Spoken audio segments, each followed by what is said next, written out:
Message de l'UFAC du 8 mai 2025. Le 8 mai 1945, il y a 80 ans, les alliés britanniques, américains, français et soviétiques obtenaient la reddition sans condition de l'armée de l'Allemagne nazie, les 7 et 8 mai 1945, à Reims et à Berlin. Ainsi, la barbarie nazie était vaincue, les peuples d'Europe retrouvaient leur liberté et leur souveraineté. Ce fut le plus important, le plus destructeur, le plus meurtrier des conflits de tous les temps. 100 millions de combattants, 62 millions de victimes, en majorité civiles. Rendons hommage à ces hommes et ces femmes qui sont entrés dans la résistance et ont combattu pour la libération de la France occupée par les nazis. Rendons hommage aux combattants de la France libre et de tous ceux des armées alliées. Depuis août 1944, l'espoir renaît avec Paris libéré. De plus, n'oublions pas la solution finale, mise en œuvre par les nazis avec les massacres génocidaires organisés industriellement par le recours aux chambres à gaz et aux fours crématoires. Le 8 mai 1945 portait un espoir de paix.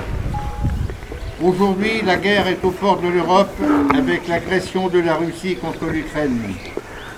Un nouvel ordre mondial voudrait s'imposer à la place de celui de 1945. La commémoration du 8 mai 1945 est à la fois un acte de mémoire, de reconnaissance et un symbole d'espoir pour l'avenir, soulignant l'importance de la paix et de l'unité en Europe et dans le monde. La paix est en danger sur notre continent. Il nous appartient de faire partager avec les pays européens nos valeurs de liberté, d'égalité et de fraternité. Vive la République, vive la France.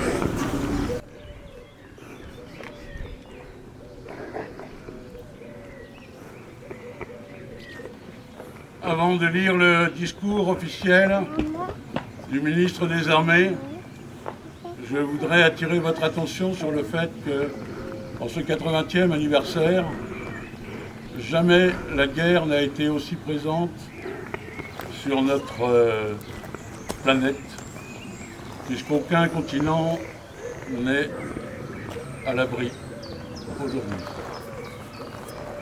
L'esprit que nous avions à l'époque en servant en tant que militaire était celui de « si tu veux la paix, prépare la guerre », montrer que nous sommes forts et que nous sommes toujours prêts à défendre les valeurs auxquelles nous croyons.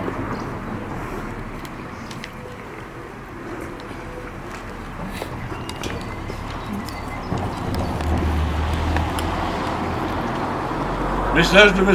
Sébastien Lecornu, ministre des Armées, et de Mme Patricia Miralles, ministre déléguée. Le 8 mai 1945, quand la nouvelle de la victoire parvint à Paris, le général de Gaulle, qui incarnait la France libre et combattante, adressa ces mots à la nation. Tandis que les rayons de la gloire font une fois de plus resplendir nos drapeaux, la patrie porte sa pensée et son amour, d'abord vers ceux qui sont morts pour elle, ensuite vers ceux qui ont, pour son service, tant combattu et tant souffert. Par un effort de ces soldats, de ces marins, de ces aviateurs, pas un acte de courage ou d'abnégation de ses fils et de ses filles, pas une souffrance de ces hommes et de ces femmes prisonniers, pas un deuil, pas un sacrifice, pas une larme n'auront été perdus. Le sacrifice pour la victoire avait été immense. Aux soldats morts, blessés, prisonniers, aux résistants foudroyés, torturés, s'ajoutaient les civils assassinés, déportés, en particulier les Juifs morts dans la Shoah, ainsi que les champs de ruines laissés par les durs combats de la libération. La France était meurtrie, mais un peuple entier avait survécu à l'une des pires épreuves de son histoire grâce au soutien de ses alliés. Le 8 mai 1945, à l'heure de la capitulation allemande qui allait bientôt être celle de la découverte de l'ampleur des crimes nazis, l'heure était aussi déjà à la reconstruction pour que jamais ne se reproduisent les erreurs de 1940 et pour que la France renoue avec sa grandeur. C'est dans l'épreuve que se forgent les grandes nations et le 8 mai 1945, la France décidait de se choisir un grand destin. Dans l'effervescence de la victoire et pour faire écho aux immenses sacrifices consentis par les années de guerre, les Françaises et les Français reprenaient confiance en eux-mêmes.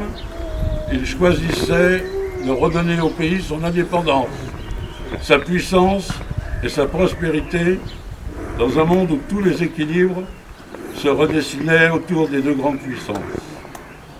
Cette ambition a permis de reconstruire un modèle français qui fait notre grandeur et notre fierté dans des domaines militaires, sociaux, scientifiques, industriels, économiques et culturels. Aujourd'hui, nous jouissons encore de cet héritage de la libération, des choix courageux de nos grands anciens. Par-delà les clivages, ils ont su porter le pays vers le meilleur de lui-même.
Et maintenant, nous allons penser à tous ceux qui ont laissé leur vie dans ces combats terribles. Aux morts! Gardez-vous.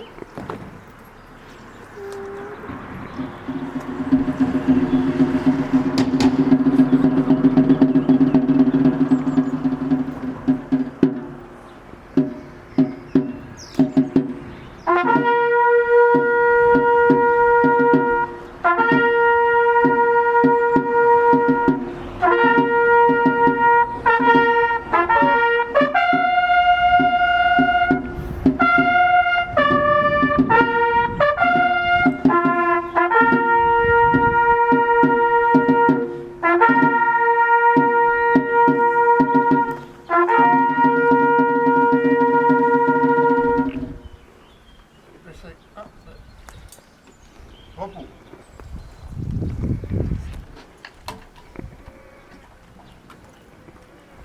Et puis nous avons un hymne, je crois. Et pour tous ceux qui veulent chanter, allons-y.